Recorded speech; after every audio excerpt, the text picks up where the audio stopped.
to order, and will you please join me in the Pledge of Allegiance? I pledge allegiance to the flag of the United States of America and to the republic for which it stands, one nation, under God, indivisible, with liberty and justice for all. Welcome. Do we have any translation needs? Okay, none at this time. We will go ahead and I will accept a motion to approve tonight's agenda. I motion to approve tonight's agenda. I second the motion. All in favor? Aye. Any opposed? Motion passes 3-0. We will go ahead and move on to our recognition.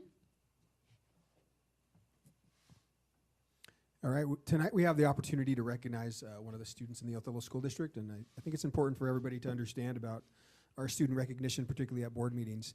We only have about, doesn't seem like it would, about 20 official school board meetings a year, a couple a month, and we only recognize 10 or 12 students or groups at during any particular year, so it's a big deal for us. And so we're very particular about the students that we recognize and the stories that we get to share. And tonight we have a really cool one to share. So I'm going to invite Principal Josh Tovar forward to tell us a little bit more about what we're going to share tonight. Okay, so good evening to all of you guys. Again, Josh Tovar, principal at Desert Oasis High School. Josh, I don't think that's on. Is that on? No.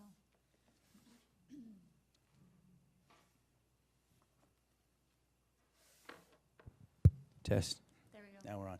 Again, Josh Tovar, principal at Desert Oasis High School. I appreciate the opportunity to be here to acknowledge a student. But before we do that, I would really like to take this time to out of the meeting to really acknowledge my staff, both all my teachers as well as my office staff. I got a few of them behind me, which is Mrs. Tovar, our counselor, Mrs. Alvarado, our migrant student advocate, and as well as Mrs. Christina Pernetta, who's our office manager, and then I even have my parapro in the back with her kids. She's trying to hide out, Mrs. Quintero. She's a new addition to our school.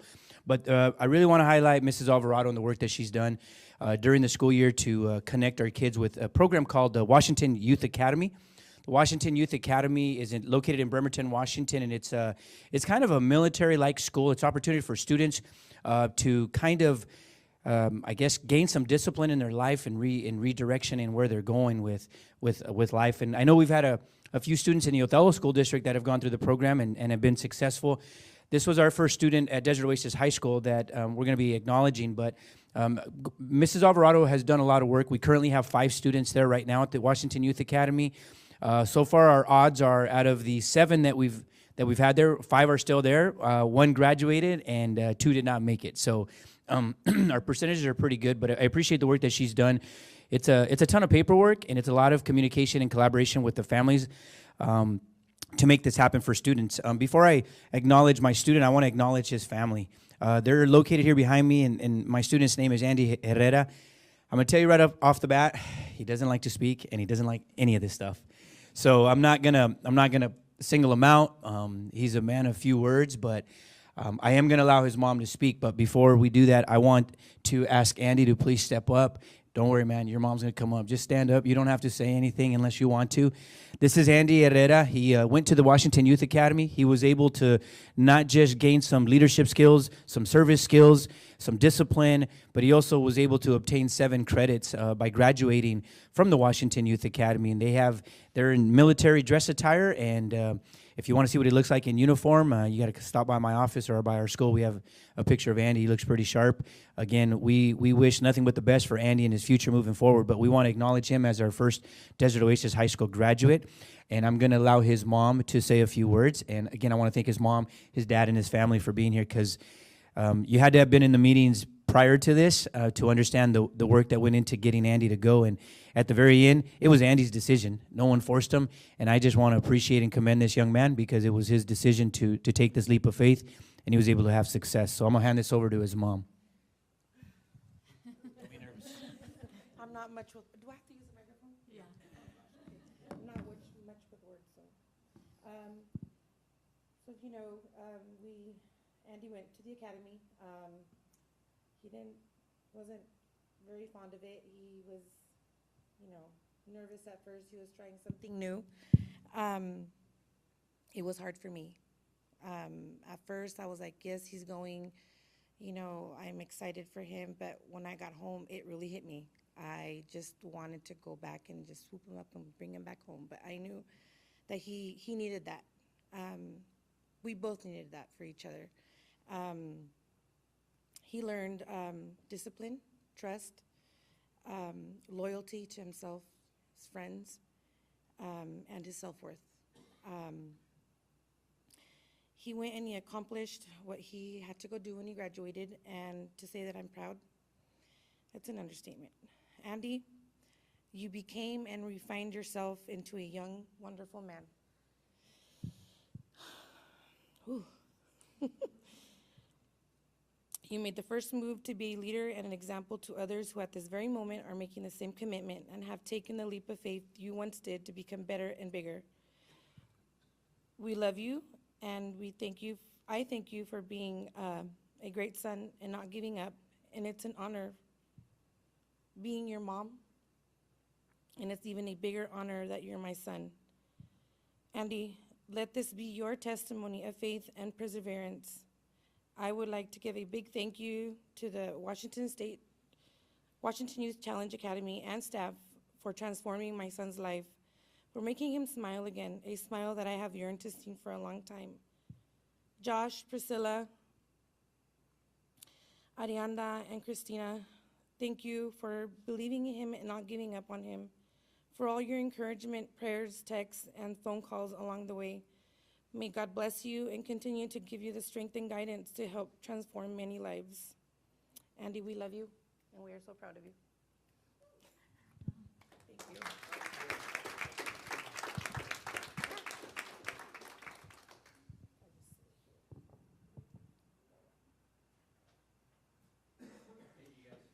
Thank you so much.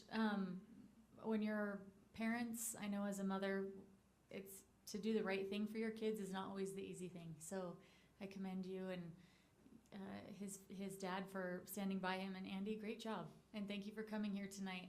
It's okay to be a man of few words. My husband is. That doesn't make you any less. It just makes you a man of few words. So just make the ones that you do say count. But congratulations. Great job. Do you have anything else to say? Well, one of the things we do, Andy, when we recognize students, I think I let you know that we don't do it very often. So we like to commemorate it with a picture with the board. So we hope that you'd come up, and if your family wants to come up, we'll take a picture, and then we're able to tell our others what a good story it is, okay? All right.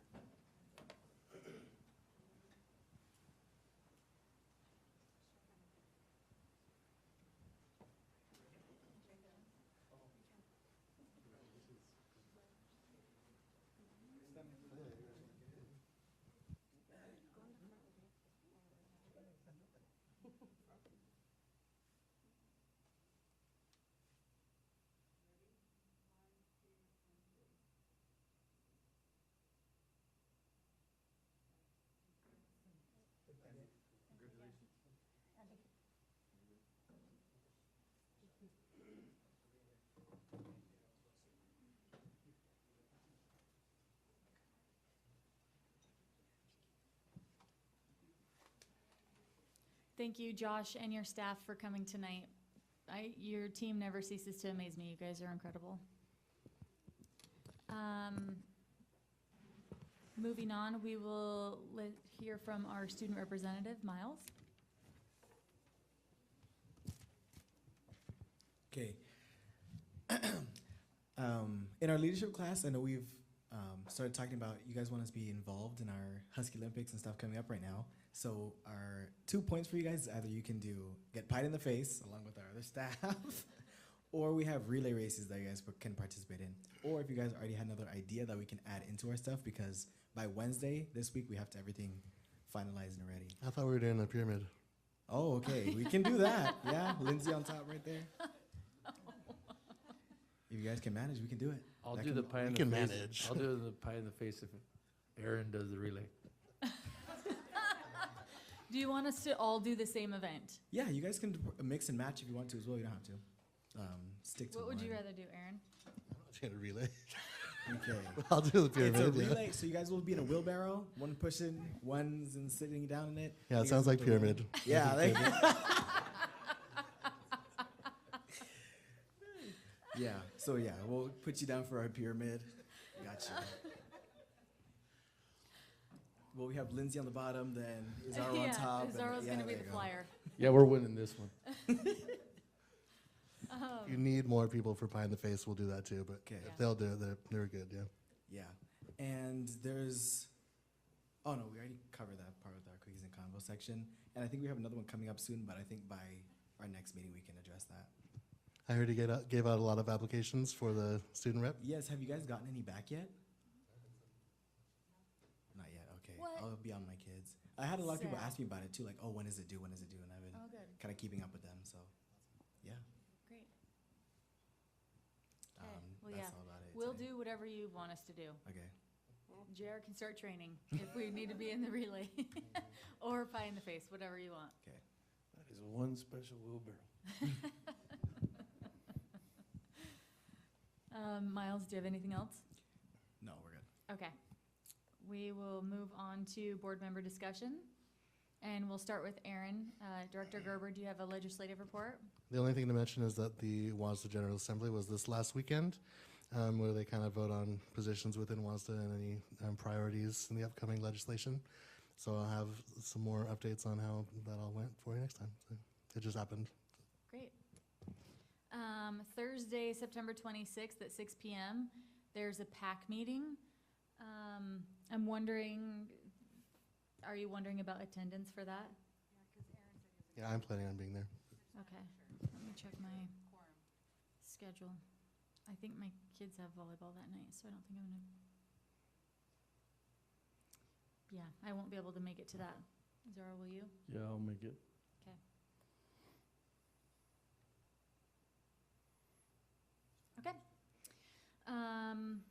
I think that's all for board member discussions. So we will move on to required approvals. I will accept a motion at this time to approve the required approvals. I'll motion to approve the required approvals. I second it. All in favor? Aye. Any opposed? Nay. Motion passes 3-0. And we will move on to superintendent informational items. So I wanted to provide a brief update for the community and for the board about superintendent goals, particularly the goal area around the staffing levels for the coming school year. And you'll recall from the goal process that really the key core idea was sustainable budgets, something that we can maintain and put into place. And certainly the school budgets are a 4 or 5 year process to think through. And if we go back 4 or 5 years, and we can anticipate exactly where we're at now, and 4 or 5 years from today, we can look out and predict pretty closely where we're going to be. And we have all understood, try to be really clear with our labor management partners, with the board, that we're going to have some changes. We had a few last year with the art staff and some other reductions that we made in partnership with OEA, and we knew that more of that was coming. And so that's why it's been an important goal, one of 2 goals for me to consider. And when I shared these goals with you several weeks ago, it was about making sure we collaborate with OEA and PSE. So I want to share some of that that's been going on with you, that we think creatively about our staffing solutions, and really the bottom line for us is that the student experience can be maintained as much as possible. We know that there are going to be some changes to the opportunities that our kids have. It's just the reality of sort of the wants versus needs conversation. And so here's the update for you. We've had a chance to meet with OEA, their leadership group, their executive team, on September 16th, and we also met with them again on September 18th. And in each of those meetings, we shared a very detailed plan with them about our current thinking tied to the types of transitions we're going to try and manage. The 16th was really their first opportunity to see the concepts in the plan. They had a couple days to digest that and think through it. And then the 18th, we got in more conversations and we refined it, and we'll continue to refine it. But I want to let you know they've seen it. Their leadership group has seen it. Now, once that happens, we also, on And the next chunk there, I want to let you know who else has seen it. On September 11th, we met with our directors. So you think about Greg Foltz and Jeanette Root and Marion Shade, those folks who manage our operational departments, and shared with them, here's some ideas we're considering. What would this mean for us operationally? Where could we capture some additional savings, and what makes the most sense? And their perspective was just a little different than the teaching and learning one, but it was really, really helpful for us to come up with more creative solutions. And then just this last week, we had a chance to share that plan with our principals, and then in a separate setting with our assistant principals, and get some feedback from them. And so each time that we meet with the stakeholder group, it just gets a little bit tighter and a little bit closer to what we need to do. So now we have some next steps coming up. OEA leadership and those of us from the central office will be visiting each of our schools starting on Friday. We have 2 sites scheduled for Friday, and then we'll be at 4 sites on Monday and 2 sites on Tuesday to put some of the components of this plan in front of our teachers and our classified staff and share with them where we're headed. Part of the goals that are listed here, or the actions that I had committed to, make sure a key component of that is making sure we involve our labor partners. And that's just not the executive teams. It's us taking questions from our staff. And so we're going to begin that process this week. And then the other key next step for us is when the apportionment comes out from the state of Washington saying this is how much funding we're allocating for these particular areas in your school district, and also where our year end ends up, how much more did we spend last year than we had come in, that will drive some of these decisions as well.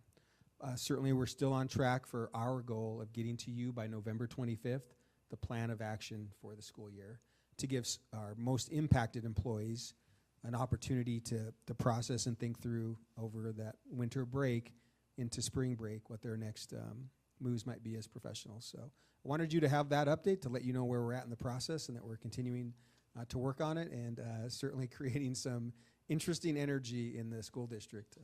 I'm sure folks will be reaching out to you. So if you have questions or need some support around talking points, please reach out to me and encourage them to reach out to their association leaders. Those are the key communicators they should be reaching out to right now. Would welcome any questions. I just want to mention that we appreciate you and also Colette Simpson preserving that relationship with OEA. As unpleasant as it may be, it'll go a lot smoother with them on board. So appreciate the hard work you and Colette do for that. Thanks. I second that sentiment. Thank you, Aaron. I could not be more grateful for the collaboration between OEA and the district, and in being proactive so that we can do what's right for the kids. So thank you. Yeah, we've absolutely appreciated the partnership, and it's what is a very challenging circumstance for everyone on all sides of it. Working together has certainly made it manageable up to now, but there'll be moments in the next few weeks where we'll all have to be prepared and coordinated with our responses, and so the more clarity we can provide for folks, the better position we'll be. Great. The next item that we have for you tonight is sort of the highlight of the evening after the student recognition, and that's the building report from Othello High School. So I invite Principal Kat Atchison and her team forward to share with us the good work happening by the folks over at OHS.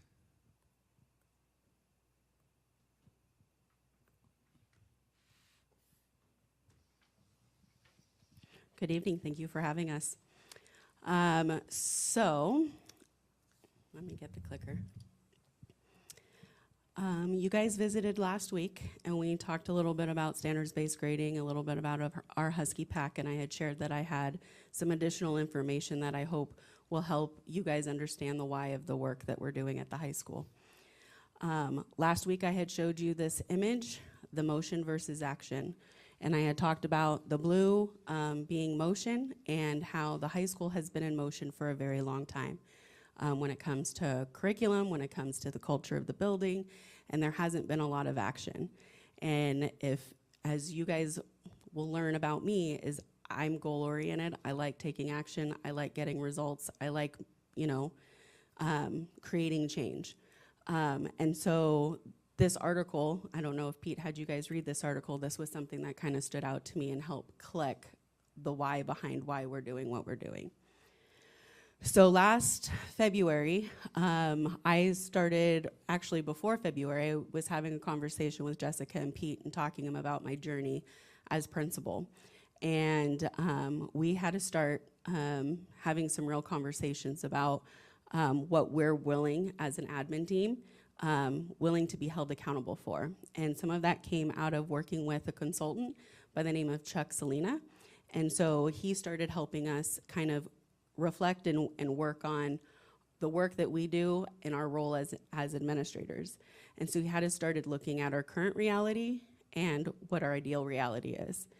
And had us look at our building supports that we have in the building, and also realize that we're all using different language, and we all have different thresholds when it comes to talking about kids. And so we had to come up with some common language and thresholds so that we're consistent in the messaging when it comes to looking at 3 different areas. So we started looking and collecting data around our attendance, and this was also perfect timing because we were also in the middle of strategic planning. And so this really helped align the work that we're doing around the strategic plan. So we looked at attendance by grade and by period, daily percentage by grade level. We looked at academics, and we also looked at our discipline. On academics, we looked at the number or the percentage of kids that are on track by grade level, so 10th graders, 9th graders, 11th, and our 12th graders, as well as the number of classes our kids are failing, and then by grade level, exclusion and other measures that we take when it comes to how we're handling student discipline. So David is gonna kind of share some of the results that we discovered last spring. Before we jump over to Mr. Spencer, I do want to make an observation. So what Kat just shared there is, I think, really important in a couple of areas. She talked about the partnership with Chuck Salina, and Assistant Superintendent Jessica Schenk has been helping her through that process. And the way that Chuck thinks about the work is his group is called P2P, Powerless to Powerful. And the way that I think it connects to what Kat just shared about that article is motion can feel powerless, just on this constant treadmill, not much happening. But action, you feel empowered. We're getting some things done. And then Kat also talked about the strategic planning work that involved the whole system, right, and parts of the community, and being able to connect that to the work at Othello High School. And so when you think about the work of a building leader and at a comprehensive high school, very, very complicated, Kat's ability to identify those pieces and to put these things into action is the kinds of things that I'm looking for as superintendent, and I hope the kind of things you look for as board members and our leaders, being able to make sense for folks of what is very, very difficult work. So what you see on the screen there is third trimester of last year, starting in about March, we started to sit down and say, okay, we need to look. We all have a feeling about what's going on at the high school, but what's the data actually telling us? So we came up with some metrics that we decided, like, this is how we're going to identify students that have greater needs than we're currently providing support for. So what we talked about is, like, we put kids in buckets to know what supports they need for that. So you can kind of see where our thresholds were. On the left there, you can see our total enrollment for last year, and just how we would start to identify students on that. And the next slide is actually, now I want to be clear, and this is going to sound weird, but this is autopsy data. This was after the year was already over. We knew this is telling us what happened in the year. This was not proactive, but this led to conversations about things were going to change this year. So this is where we ended up. So if we were to look at our students, we graduated 282 students last year. You can see in the green, that means that they were on track to graduate based on grade level. So 9, 10, and 11. You can see our attendance data below that. And then how many, the data we tracked last year was how many total referrals did we have, how many short-term suspensions, how many long-term suspensions do we had. And if you notice, from September to February, there was only 247 referrals, and then in the spring, we jump up. That's pretty normal for a high school. Do you want to be stuck inside when the weather's nice outside? Like, that's what happened. And at that point in the year, you've already started to use up your, I've given you a bunch of chances in class, and now we're your chances are over. We're moving on. I like that one. Yeah. They don't go outside, No, so. they'd rather be on their phones, but that's where we're at. So So with that, our teachers were really showing concerns about the attendance and things and kids being successful. So when we looked at these numbers, we were able to celebrate because we did have a 97%, a 93% graduation rate, and 87% of our kids were coming to school. So I think that is a celebration. We found that was an area that it is in the green. We're doing well in that. And for that to happen, I also wanted to celebrate our teachers because it took our teachers hard work to make sure that that gets there in planning. So kind of give the teachers some credit and the students credit for the graduation rates and the attendance. And I think moving forward, like that was our ending for last year. So it's kind of like, okay, if that's our base, then where are we going to go from there? So now what? So one of the things that I presented to my admin team that we had to have a conversation about, because previous administrators before me have had the same goal, and so we had to have a conversation about what it actually means. And so our vision for the high school for this year is to increase on-time graduation rates with systems of support for both students and for teachers. So previous administration has had increased graduation rate, and then they stopped that conversation. There was no plan, there was no action. We are really focusing on what are our systems of support, both for our students and for our teachers, because our teachers have been very vocal about our kids don't know how to be students, our kids are struggling with this, they're not coming to class, and our data was backing up what they were saying. So we had to own a lot of the data and be like, yeah, we're not doing enough as an admin team. So now what? How are we gonna do this? And so that's kind of the work that we're working on laying the foundation for. It'll be a slow process, but we're willing to do the work. So our first section that we're gonna talk to you about is around our safety and belonging. And this goes with goal area number 1 for our strategic plan.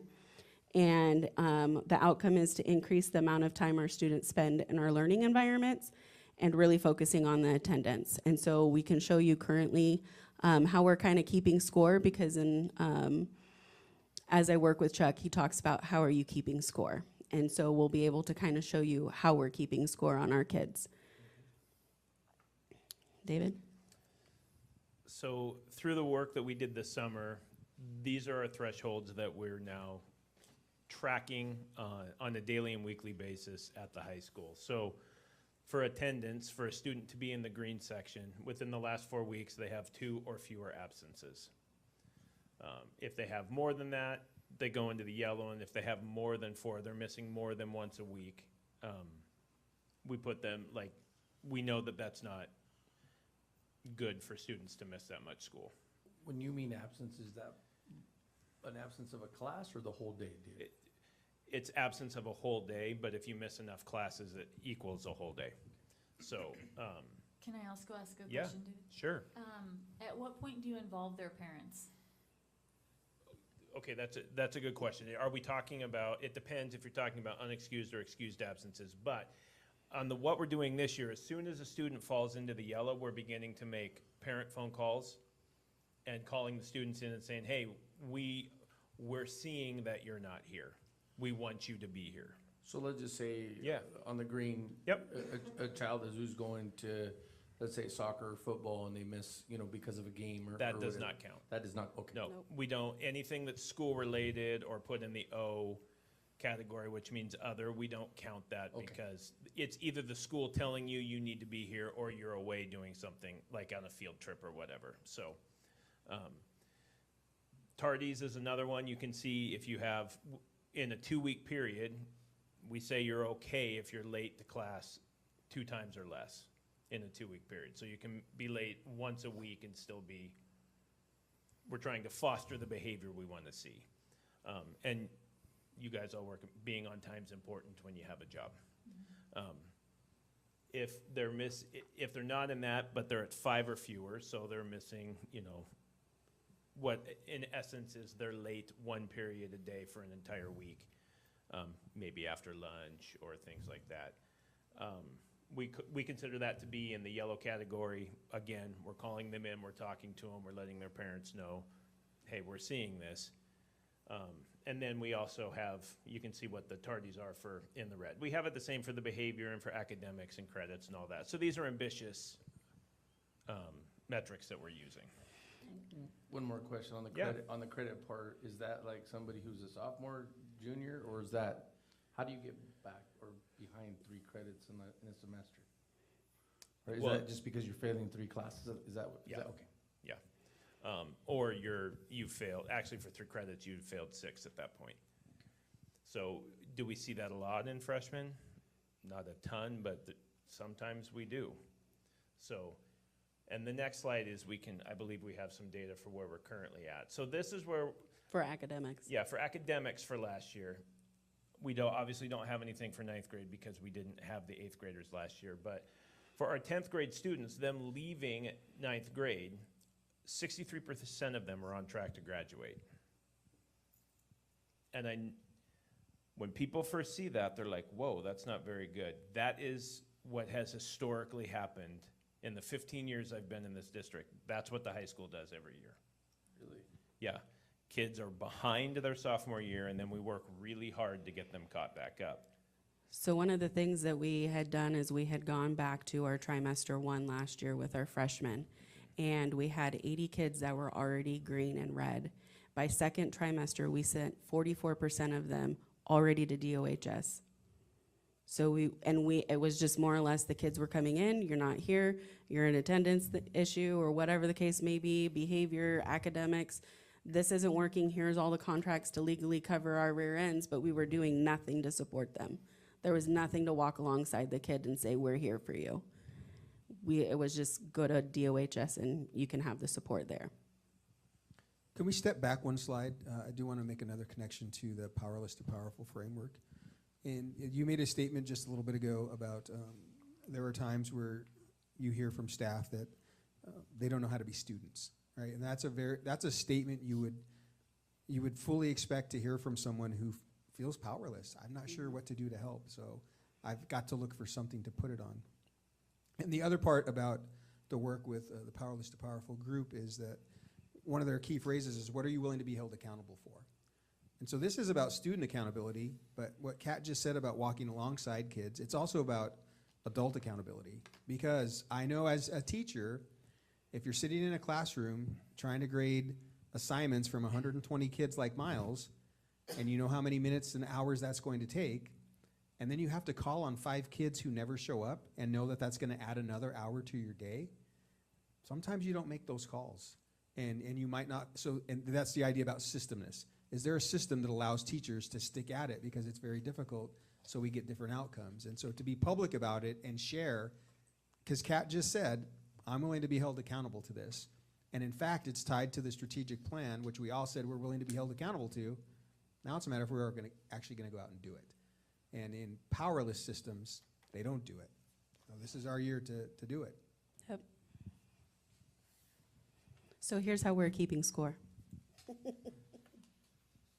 As I said, we're tracking this attendance by period on a daily basis. So first thing I do every morning when I come in is I have a report set up that I fill out the previous days, how many kids were tardy by grade level in each period, and then how many kids were absent by each period.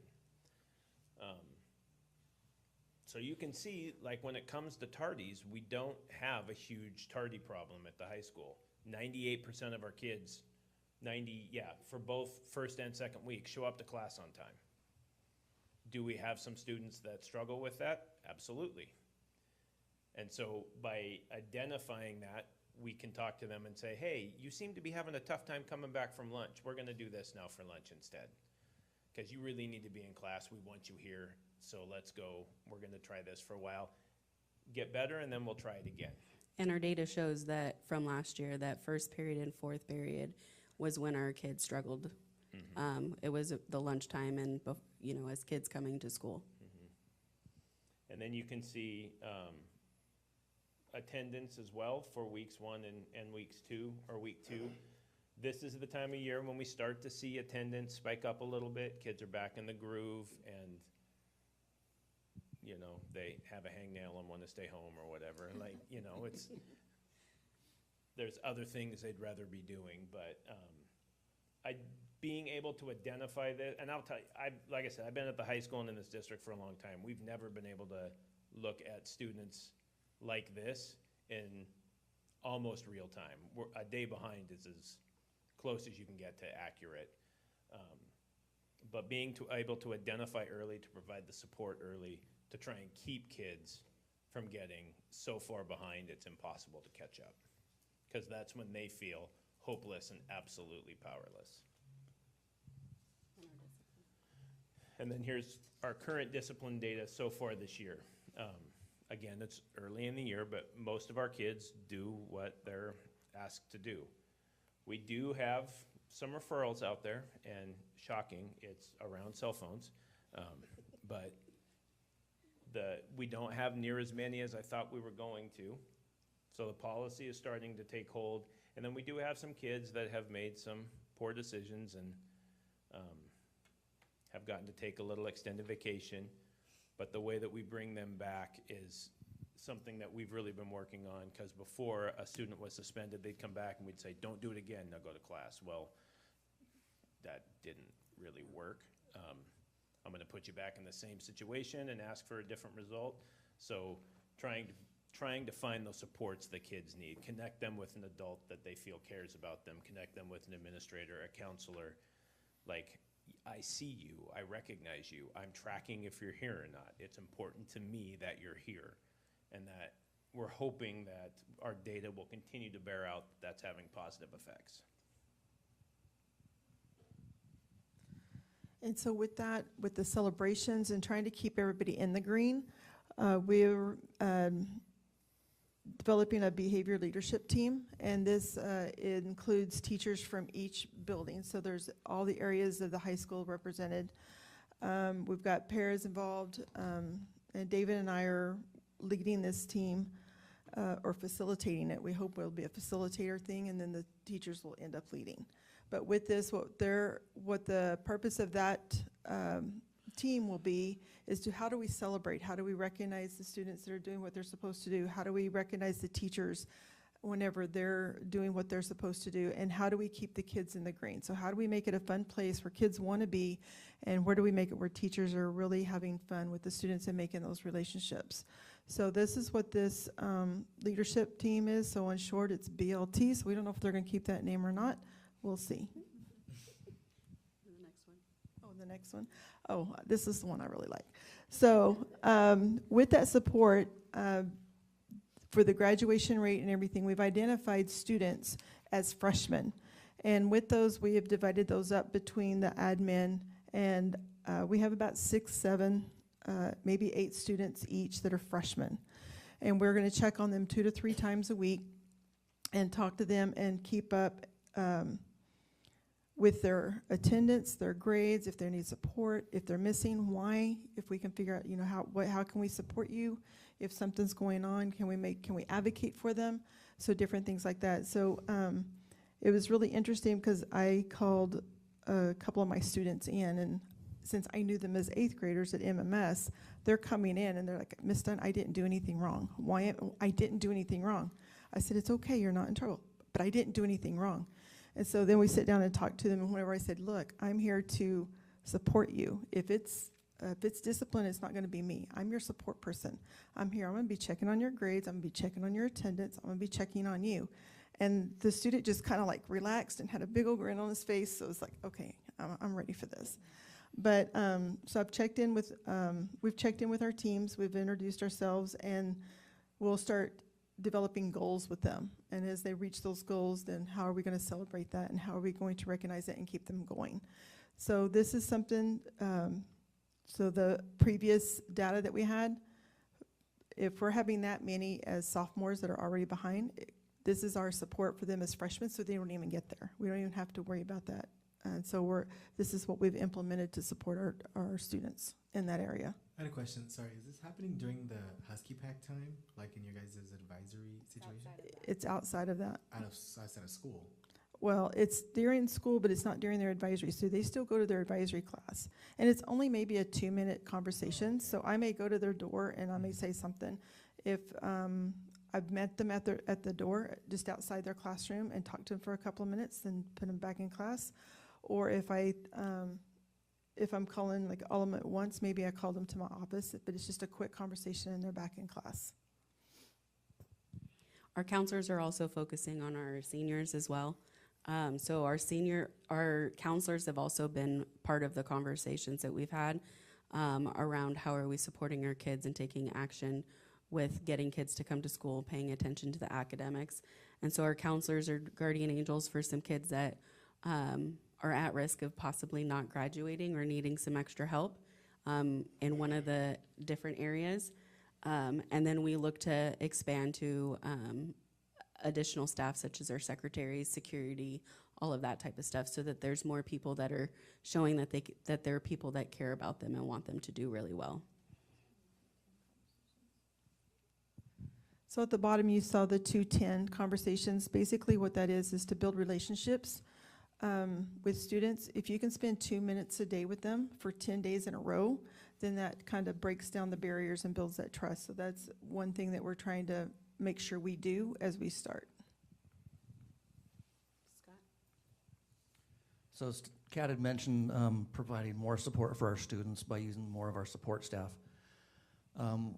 As far as our tardies go, we've had our security specialists working with our students the last couple of days, talking with them about making sure they're getting to class on time, especially around fourth period and around lunch. That seems to be, besides first period, is one of the biggest areas where we have our tardies. And so what we're doing is we've been talking with the students, and again, security's been helping us out with that quite a bit, and letting them know that once they go off campus for lunch, that's a privilege. And if they're not taking that seriously and coming back on time, then we're going to take that privilege away from them. And we've developed a program that we're going to be starting here very, very soon called Lunch Intervention, where the students will not be allowed to go off campus for lunch. They'll be having lunch with us in one of our buildings in our 700 wing. And we'll also be providing them some type of academic support so that way they can work on assignments that they might be missing if they're coming in late. And we'll also be working with our teachers to be able to make sure they do have those assignments. That way they're ready to go for academics during the lunchtime. The next goal is our Mastery of Standards, Goal Area 3. And that is really around our standards-based grading work that we first talked to you guys about last year and are continuing. Some updates around that is we have done some things around a help ticket system so that if our teachers are getting stuck with either the tool or they're struggling with proficiency scales, they can submit a help ticket. And admin, or if I can't or one of us can't resolve it and it's more higher up than us, then we are able to pass it along. So far, we have had 106 tickets across the district, so this includes MMS and DOHS. Othello has had 60 tickets. Most of the tickets have already been resolved by us as building, and we currently, of the 106, there are 83 tickets that have been resolved and closed. And I know specifically at the high school, we only have about 8 or 9 tickets that are not resolved because they're more tech issues with Empower. As far as parent access on the PAC meeting on Thursday, that will be specifically around and geared towards the secondary parents so that they can learn the Empower tool, how to read it, how to access it, and access information went out for the high school students through Parent Square this last week. And the front office is also able to support in getting sign-in information as well for parents that are asking for the Empower information. Let's see here. So our teachers are definitely engrossed in the proficiency scales and aligning it to their curriculum and whatnot, and working on the pacing guide. Empower did create a new feature within Empower where teachers are able to enter their pacing. And with anything new, there are glitches, and so we've had to work through it, but it's all been resolved. And so teachers are now able to go in and accurately put in their pacing guide so that teachers as well as students are able to tell whether or not they're on track with a class or if they're behind, to kind of gauge what they need to do within a class period. And that has also been addressed so that we can start looking at athletic eligibility, because that'll become a thing here very, very soon for many of our athletes. And then goal area number 4 is our Future Ready, or our Husky Pack. And so Scott has been working on a lot of the Husky Pack information. All right, so the reason why, and David and Kat have already mentioned this as far as the two big statistics, is 63% of our freshmen last year, who are now sophomores, are on track to graduate, and that's just not acceptable. The other number that Kat had mentioned was that we had 80 freshmen last year, that we worked with them a little bit, not enough, didn't provide enough supports for them, and 44% of them ended up in Desert Oasis. That number is not acceptable. So the creation of the Husky Pack was formed. And we have several supports for our students, starting this year again with the Husky Pack. Monday time, our classes are 31 minutes long, and we have what's called a Monday intervention. So that way the teachers will have reteaching lessons prepared. They will also have assignments for students to be able to master as far as on a 1.5 or 2.0 level, or whatever level that they need to try to master with standards-based learning. We also have had students of concern meetings. We talk about attendance, we talk about tardies, we talk about behaviors within the classrooms. And this has really helped us to identify some of our students that need very early support. And so we started doing that mainly with the teachers and myself, and we have a pair in there as well. We've also, the IC there stands for instructional coach. And so Mandy's been in a couple of our meetings, and very shortly we're also gonna bring in our counselors as well, so that way they can learn more about the supports we've been providing for our students, and they can also help provide another layer of support as well for them. Sorry. That's okay. Our teachers have been working on some best practice learning strategies for our students. One of those is providing our students some sentence stems, so that way they understand, or they have some starters to be able to start conversations not only with the teachers, but also when they're working within groups. Another one is that we just started working on a very focused note-taking strategy. We've been started teaching them Cornell Notes. There's also various other ways to be able to do that, so that way they can collect some notes and just collect some ideas, so that way they can take them home and review what they've learned that day. Another one is a jigsaw strategy, where you can break that up into various parts, either by a chapter or an article, to where a small group of students will take a piece and talk about it and try to divide that up, and then go back to the bigger group. Throughout the summer with our Husky Pack teachers, we came up with some student expectations as far as how our students are going to be entering the class, how they're going to be behaving during class time, and how they're going to act and behave at the end of class. And we also came up with standards-based learning type ideas, so that way they have a foundational skills, they have some proficient skills, and some advanced skills. And the idea is that to move them along throughout the year, but also that way the students have some type of a way to keep score for themselves as well, so that way they know where their behavior is at and where we want them to go. Another support as far as with our Husky Pack is that they're going to be in the Husky Pack either in the morning or the afternoon. They'll have the same teacher throughout the entire year, teachers throughout the entire year for their English classes, their science class, and their math class. And this helps support them pretty similarly to what McFarland does as well, so that way they're kind of helping with that transition over from McFarland to the high school.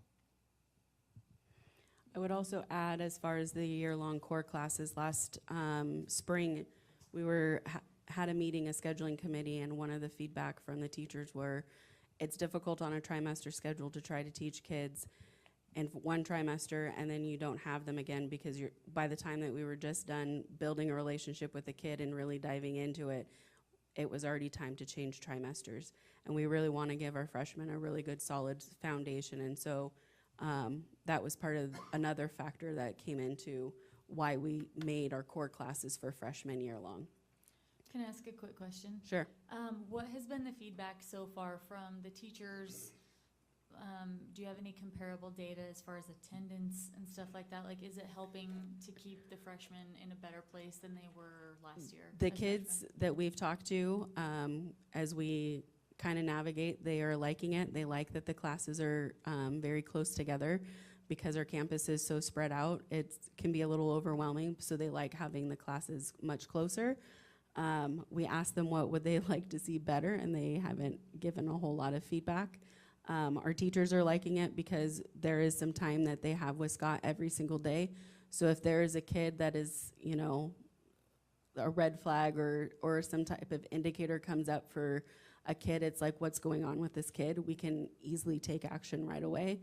And we are also seeing our attendance and our tardy data is better as 9th graders now than our 10th, 11th, and 12th graders. Our 10th graders are still struggling with getting to class on time. I do want to follow up to that because I think that's a really good question. And actually, one of the things that we talked with Chuck Salina about, I think one of his comments or perspectives around the Husky Pack is by the springtime, these kids are going to figure it out and say, I'm not sure this is the way this should be. But what I think they've done an excellent job of at the high school is it's half that day and then you're out and about on the campus. You're still having that freedom and flexibility. So it's a good point you're bringing up. Chuck brought up the same point, someone who's been down this road with other school districts. So we're going to pay attention to it, you know, have focus groups with the kids, get feedback from them so that we can avoid, you know, them feeling like it can feel institutional at times, I think, for kids, and to think, well, I've come to the high school for this freedom and flexibility. And so it's trying to find a balance of how that feels at Othello High School. Question, why is the junior high and the high school on different trimesters or semesters, or why not, if that's where they're going, why not have them on the same system? So before I was principal, when we looked, because that was part of the conversation last year and why we had a scheduling committee, and when we looked back at the information as to why we went to a trimester, it was to provide more opportunities for our kids to be able to participate in things like our CTE programs, DTA, all of that. It was also meant to try to build more relationships with kids. That was the sole purpose of the why in the original scheduling committee. We've had some hiccups around that, which is why we had it, like, do we really switch? Or do we need to figure out a different way to make it work? But it ultimately came down to one, credits, giving kids opportunities, and trying to build better relationships with our kids. So after watching it or after seeing it, are we going to stick with that, or are we going to switch, or what? So I had committed to the staff that last year that we would definitely revisit in the fall if if a trimester system doesn't work. So that would be something that we would need to revisit. I'm the only, and not that, it just seems like it'd be easier for a child to stay from, you know, 7th, 8th and go through on the same one than to try to jump back and forth, but thank you. Yep. Sorry, I had a question too. Like, with the semester system, we do like first quarter, second quarter. How is there not more time to do the other classes if there's more breaks between, So on a semester system, there would be fewer like CT opportunity in that? Yes, that, but also credit-wise on a semester system with the number of credits that you need to have in order to graduate, it would not provide any flexibility for kids that would struggle their freshman year.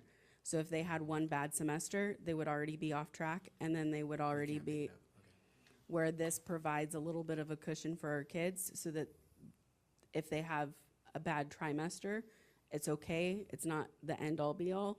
They still have an opportunity to make it up. Now, a second trimester, that becomes a different conversation.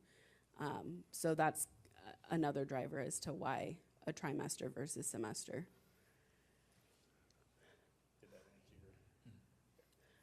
So ultimately, kind of, Othello High School has been in a world of, here's a student, we're gonna throw these supports at you. There's really no backing, or no one's really following up. And then the classroom teacher fix it. And it's just created a culture of hopelessness. And so what we've really been trying to do, or have been working on, is it's the teacher and the student. Here are our counselors. Here are the different levels of support. You can even add admin in there and additional supports, and here's how we're really walking alongside and connecting the kids to the building, so that we can start changing the culture and getting Othello High School back on a positive note. Any questions?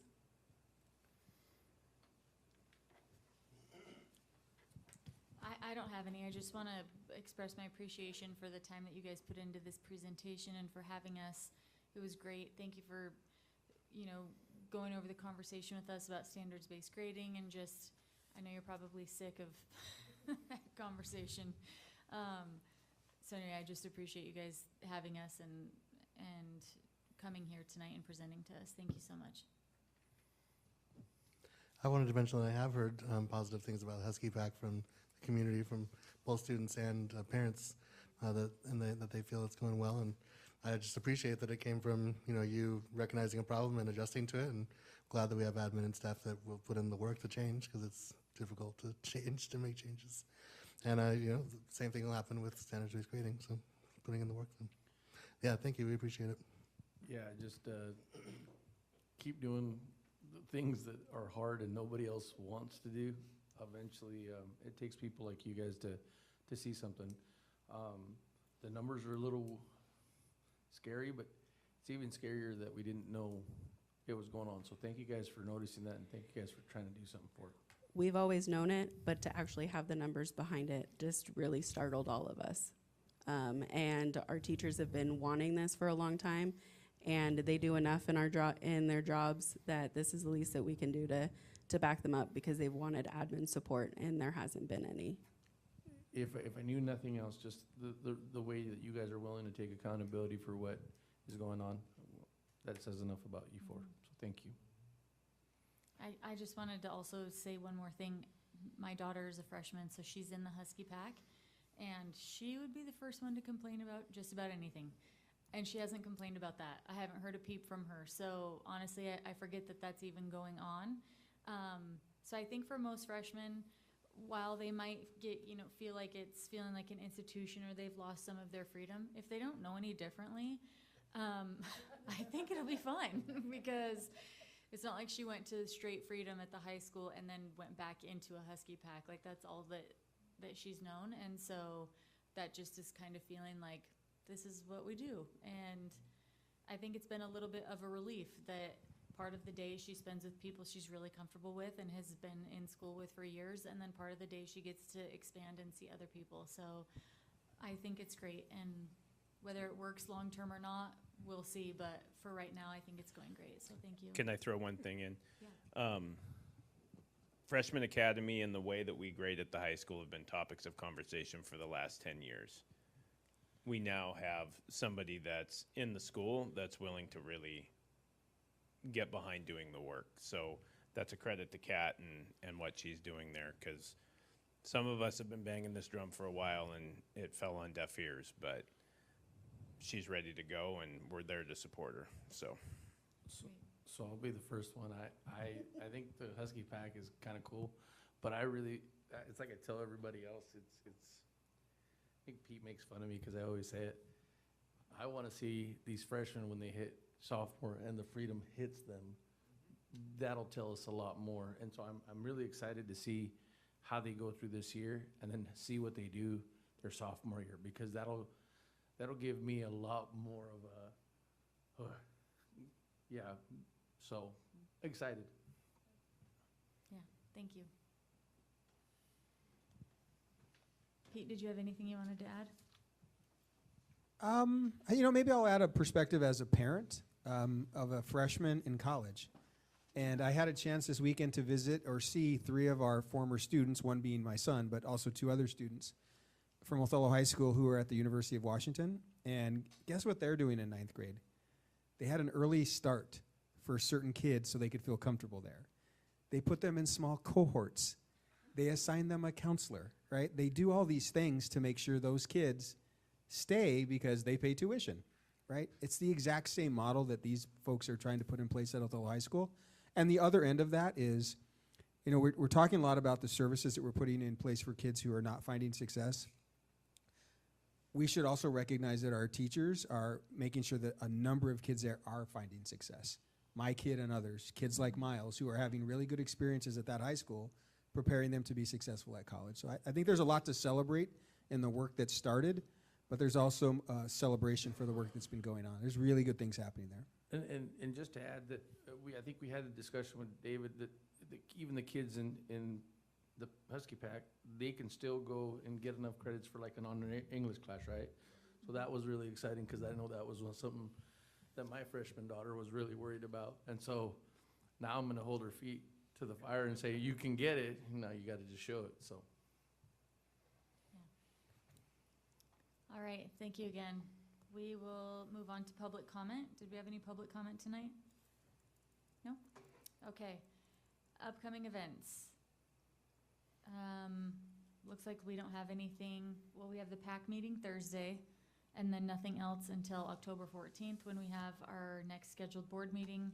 And then the 21st is our Wajitas site visit, and then our board meeting on the 24th.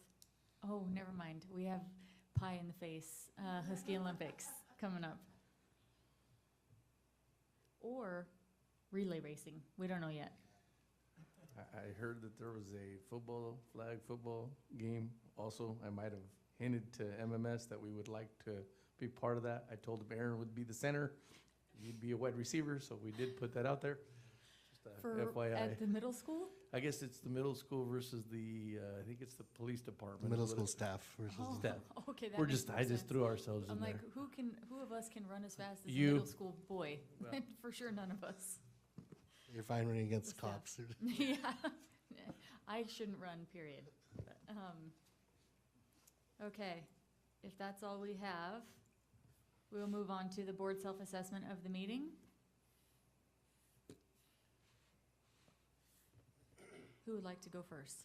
I'd just like to say that I love the information. It made more sense. Thank you. After our visit, it really helped us.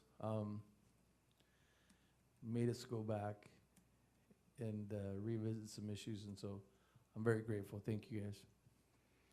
I appreciate the student recognition that it came from DOHS, that he had accomplished something that, you know, am I right in saying that no other student in our district has accomplished to this point? So, great achievement by Andy, right?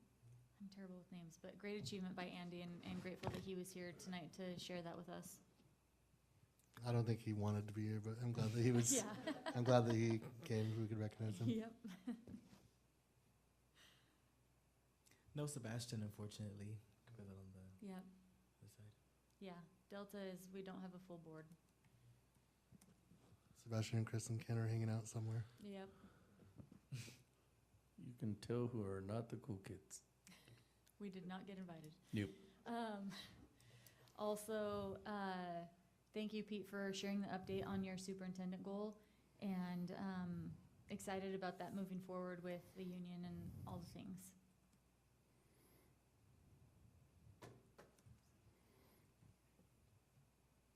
Does anyone have anything else? Okay, we will move on to our executive session. The board will adjourn for 60 minutes to discuss the performance of an employee and potential litigation. And that is it.